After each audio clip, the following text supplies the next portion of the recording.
million throughout the world.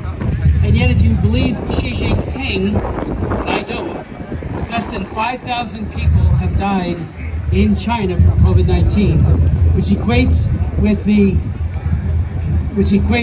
the entire population of Ireland.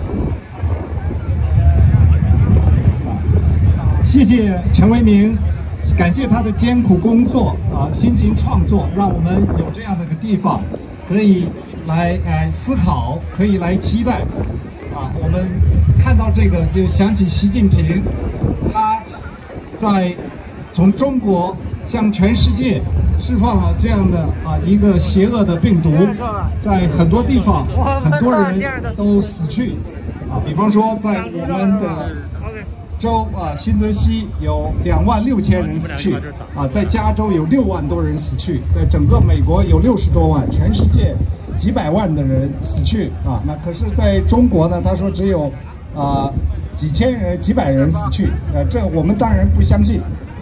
Regrettably, the World Health Organization robotically and without pushback accepted a false narrative from the CCP about COVID-19. 很可悲的是世卫组织完全接受了中共的谎言而且把这个谎言推向世界。The Director General of the World Health Organization is a doctor named Tedros. 他的总干事世卫组织的总干事谭德赛。He was China's candidate, and they lobbied very rigorously for him to get that job in 2016. 他是中共的候选人中共为他的当选付出了很多的努力。He literally parroted the information that the CCP gave him to the rest of the world about contagiousness, about the origins, and about the not having a need for barring aircraft flights out of China. 他帮助中共传播了很多的谎言，比方说这个病毒它本来没有传染性等等很多的方面，他都是一字不误的照搬中共的说法。A few weeks, WHO had an expert panel of scientists, presumably looking at the data of COVID-19, its origins. 本来世卫组织有很多科学家看这个病毒的数据，新冠病毒的数据。Sadly, that too was a sham. 本来应该是科学的研究，结果也是虚假的。The only part of that scientific delegation that could look at the data, the raw data, were the Chinese scientists. 因为这些科学家根本就没有看到任何的原始的数据，因为原始的数据只有中国科学家才看得到。So of course they come out and say largely there's nothing here. 所以当然，世卫组织的结论就是这没有什么可以调查的。The face of Xi Jinping as COVID-19 is also symbolic of all the other human rights abuses that he has committed. 习近平的脸作为一个邪恶的新冠病毒，也代表了他在人权事情上所做的种种的恶迹。At the exact same time, around 2014 and 15, when he and the Chinese Communist Party was telling the International Olympic Committee that they're going to adhere to human rights, give us the Olympics in 2022, he was planning the genocide against the Uyghurs. 在2014年，他在申请奥运会他说我们要尊重人权等等。可是，在这个同时，他们就在这个谋划新疆的种族隔离、种族清洗、种族屠杀。The New York Times and a consortium of journalists got information that they published that showed beyond any reasonable doubt that Xi Jinping ordered the genocide. And he said, quote unquote, show no mercy.